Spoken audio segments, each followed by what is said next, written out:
Welcome to the Spiritualpreneur podcast. I'm your host, Christian, aka Love Pixel.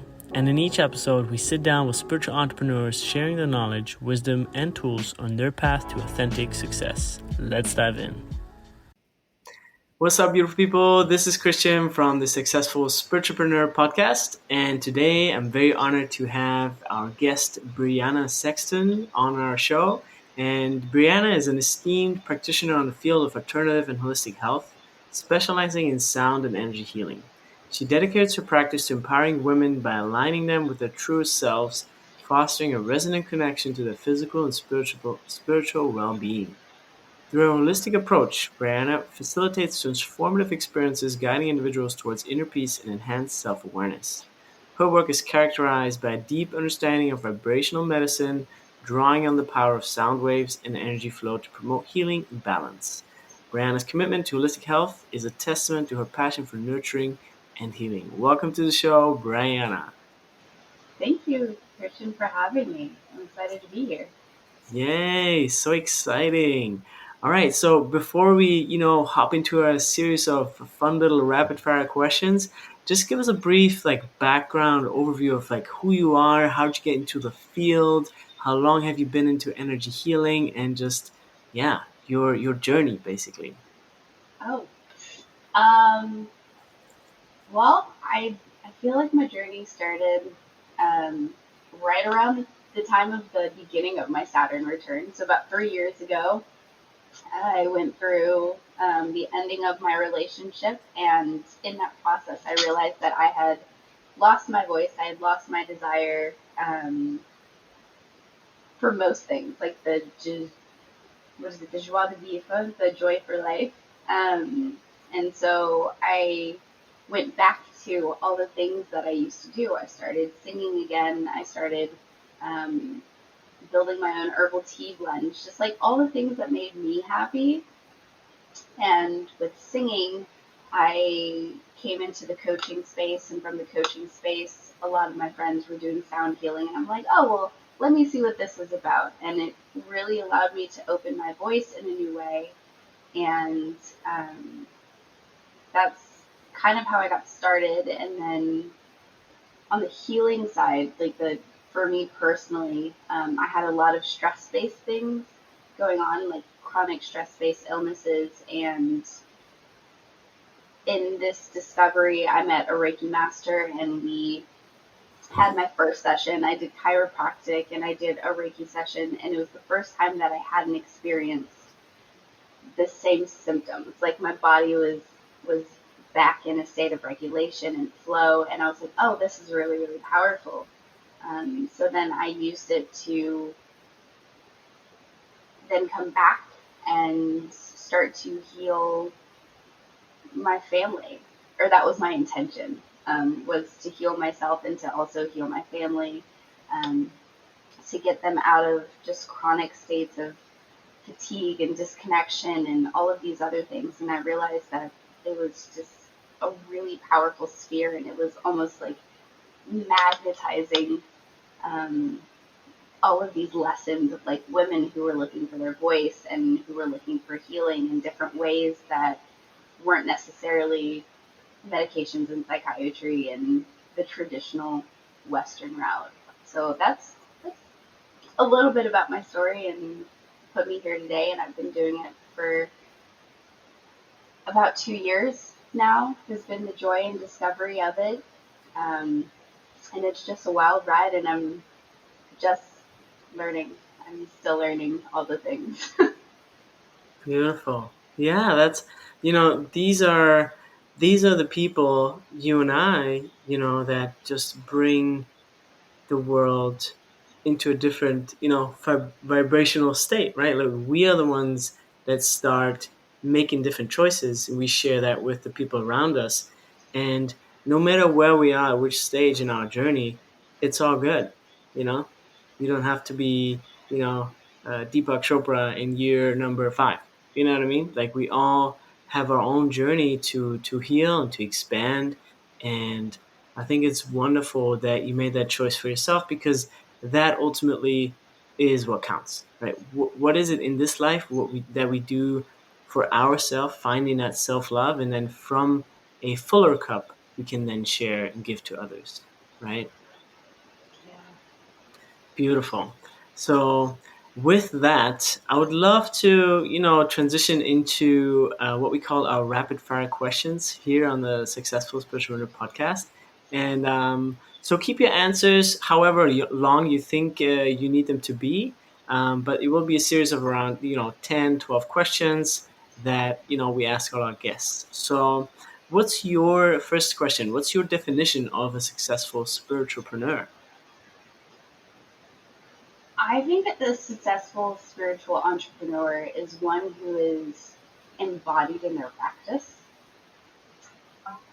I I really believe that in anything that we do, to have the awareness to know what we want, where we're going, and to be a physical manifestation of it. When we get to the physical manifestation of it, that's what successful feels like for me.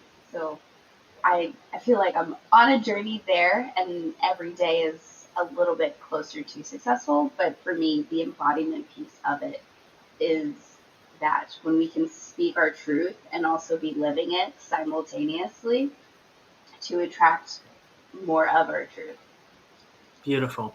And I think a little thing that I'd like to add here, since, it's like, it's not about the destination, it's about the journey, right? But this destination feels like success, right? So for me, the spiritual part where it comes in, if I'm able to honor my journey and be present throughout, which is always a little tricky, right? Because I want to get to the destination so fast. But the more I'm able to honor my path currently, the better it feels. Doesn't it's not you're not gonna get there faster or not. It's just like it feels better when like on the way there, right? So that's just a thing to, you know, put enter input in here into this question or your answer to that question. Number two, what products slash services do you offer and why? My services right now are one-on-one energy work or vibrational energy work, and a lot of that is just being in a transformational space that is carefully and personally cultivated for whoever's coming into that space, right? So it's building a container that allows them the tools that they need to transform to realize their desires. Um, and that's one. And then the other one is my membership currently. So in my membership, we use sound tools, but it's really understanding the relationship between how our sound tools help us and mirror what we're going through in our lives so that we can be a resonant body or an embodied version of ourselves, and sound is the tool that we use throughout that practice. So those are the two that I have, and I feel like I put a little bit of why in there, but really it's the transformation. It's finding something that allows you to use your voice and to communicate in a way that echoes and mirrors the world around you, so that you can have two-way connection with yourself, with others, and with the divine above and below. Beautiful. So, question number three. Can you share a pivotal moment in your life that led you to spiritual entrepreneurship? Was there a moment where you say this was the reason why? Yeah. So, our mutual friend George Bryant, I will always credit him for this. I was at my lowest low, like had just decided that I was going through a dissolution of my marriage. So I was divorcing in more than one way, not just this person, but other versions of myself. And I was challenged, he challenged all of us to sit in silence. And being someone who uses their voice and who uses music and who uses dance, this was very oxymoronic. It was different than what I was used to in a very ironic way.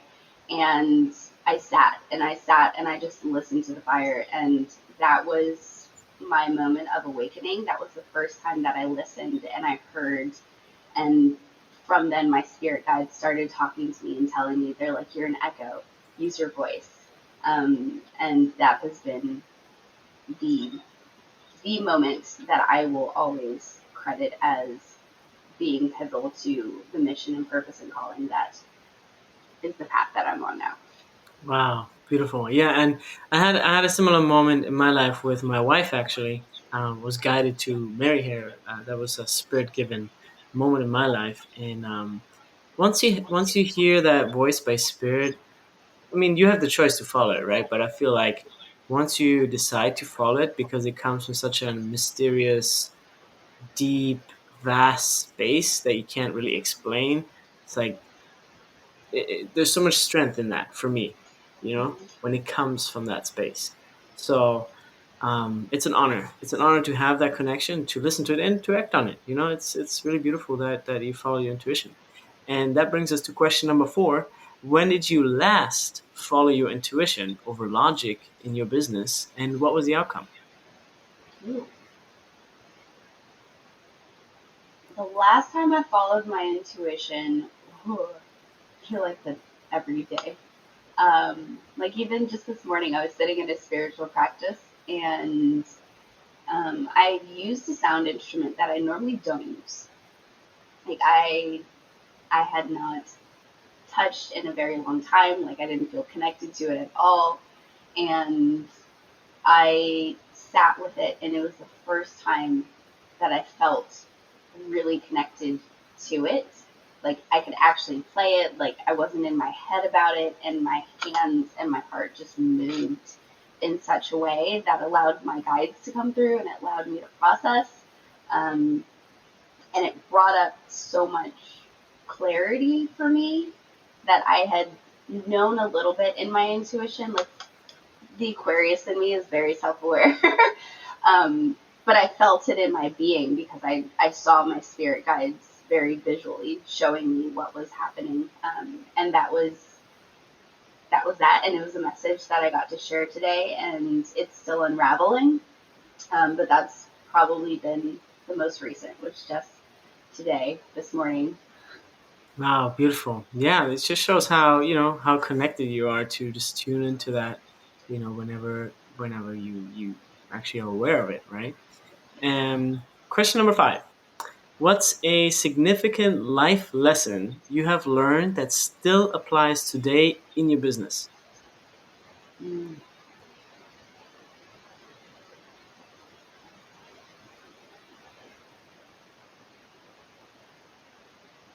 I have a phrase that I use, and it's everything you need is right under your nose. Um, and I think it really ties back to knowing yourself, to be able to listen to yourself. I find that all the best ideas that I have, all the guiding moments that I have, come when I realize, not in like a selfish way, like it's all about me, um, kind of way, but when I am my best self, when I am embodied, when I realize that my power doesn't come from the places outside of me and the voices outside of me and all the market research that I can do.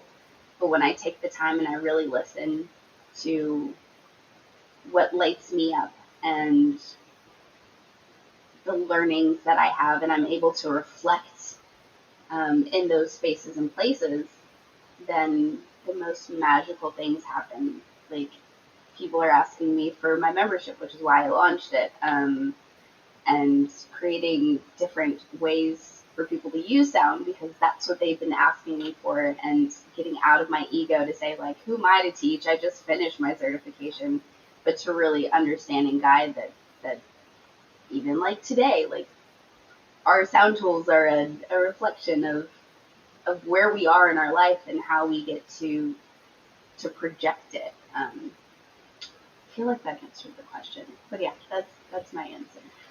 Thank you for that. So let's switch gears a little bit towards your daily rituals. What are like daily spiritual? It doesn't have to be spiritual, but what are daily practices that contributes most to your personal and professional success? Yeah, so um I have 3 windows in my room, and I have set each one up to be a specific space in my daily ritual. So when I wake up, or before my head leaves the pillow, I do my Reiki principles. So the 5 Reiki principles, which are just for today, do not worry, just for today, do not anger, just for today, be grateful for all things, just for today, I will work hard, and just for today, I will be kind to all living things. Grateful for all blessings, work hard, kind to all living things. Yes. So I say that before I even leave, my head leaves the pillow. And then I move into my second window, physical window. And that one is where I will have a cup of cacao. So I will start my morning with a cup of cacao. And while I am consuming something that is heart-opening and heartwarming, so I give thanks to all 5 elements, earth, water, wind, fire, and the Great Spirit. And then I will also give thanks to the directions north, south, east, and west for all of their guidance. And then I'll sit with my cacao in the morning, and I'll either do breath, or I'll read a book, or something, just something to consume and nourish my soul. And then the last window is for my body as a temple. So that'll be where I stretch, that'll be where I dance. If it's a morning where I feel a lot more stressed, I might just lay out on either my hot stone biomat, or I'll lay down on my acupressure mat, just something to bring my body back into alignment so that it's mobile, so that I can do the things that I want to do, whether it's sitting down for my day, or it's sitting for 40 minutes to record a sound bath, or whatever my day has. But that's kind of my morning ritual. So I say my prayers and gratitude, and then I sit in some practice to consume and nourish my body, and then my body, my mind, my spirit, my soul. And then I'll move into a body practice, so that spirit, mind, and body, I have been nourished, I have been rejuvenated, flexed, moved in the way that I need to before I start my day. Beautiful. Awesome. All right. So let's talk about your legacy. What are 3 words that you want people to know after you leave this physical plane?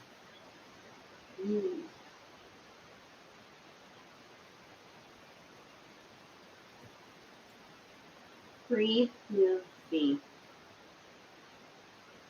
Beautiful. Next question. Inspiration. So who inspires, like who or what inspires you the most on your spiritual and entrepreneurial journey currently? Ooh. Who inspires me the most?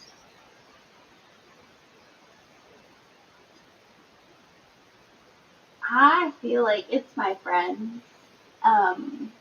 All of my friends are moms right now, which is really fun. And I say my friends, but I think it's the children. It's the kids that I either grew up with, or I grew up watching, or watching my friends now transition their kids. Like, seeing the legacy of the generation and understanding the wisdom that they have is my inspiration right now. And me coming back to my joy and learning how to mother and reparent myself. And then also for like desires in the future for my own children, just seeing this, I guess, macrocosm, microcosm, all the cosms of both the wisdom of children, and then the wisdom of parents at the same time. Like, that's really inspiring for me. Beautiful. And talking about children, that leads us to our last question. What is your vision of the new earth? What is my vision of new earth?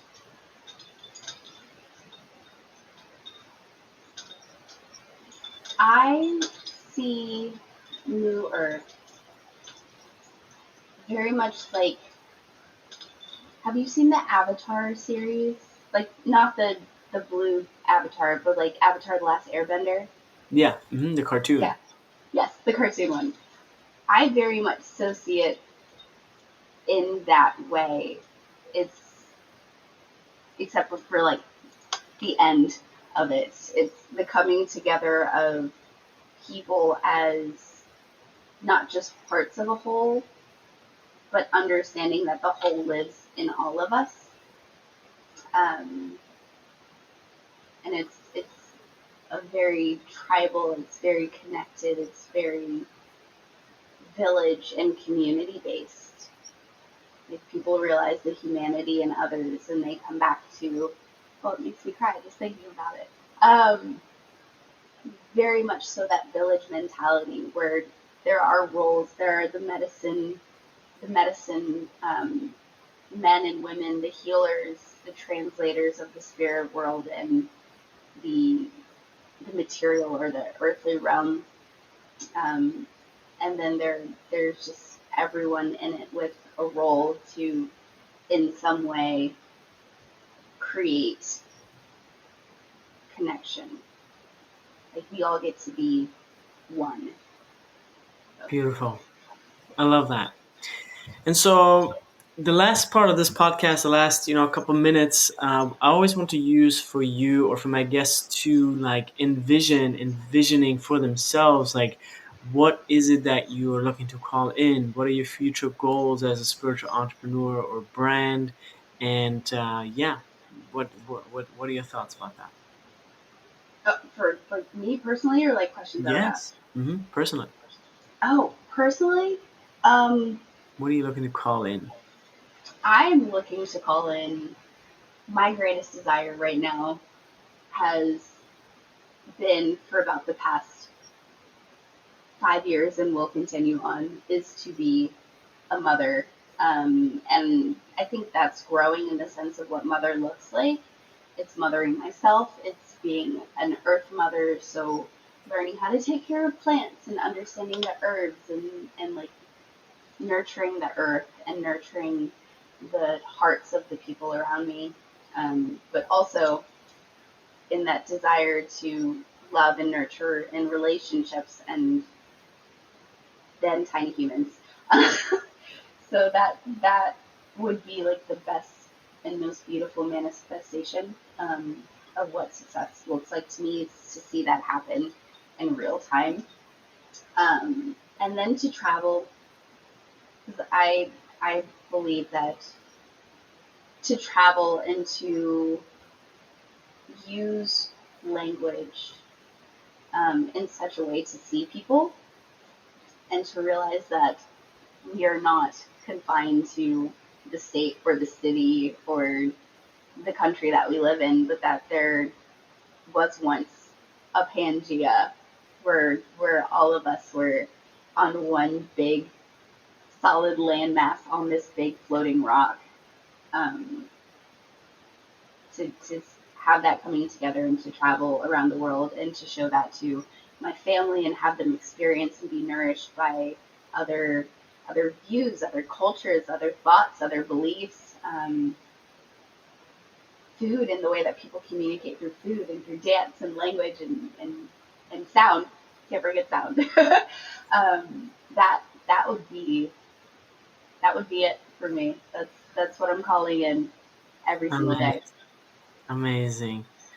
Beautiful. And then the very, very last question is, what would you like to leave the audience with? Any last words? Yeah. So I will leave with the same words that I leave on my podcast because I think it just translates everywhere. And that is, if you feel stuck, move. If you can't think, breathe. If the world's crumbling, feel it all. And remember that everything you need is right under your nose, that you are loved, that you are loved. And it is such a gift to be here and to be here with each and every one of you breathing the same air on this planet. Amazing. So where can people find you? Do you want to get in touch with you? Where can they get in touch? Yeah, my best place is my Instagram. And my handle is at Hey There Brianna Sexton, and that's HEYTHERE. TheBriannaSexton.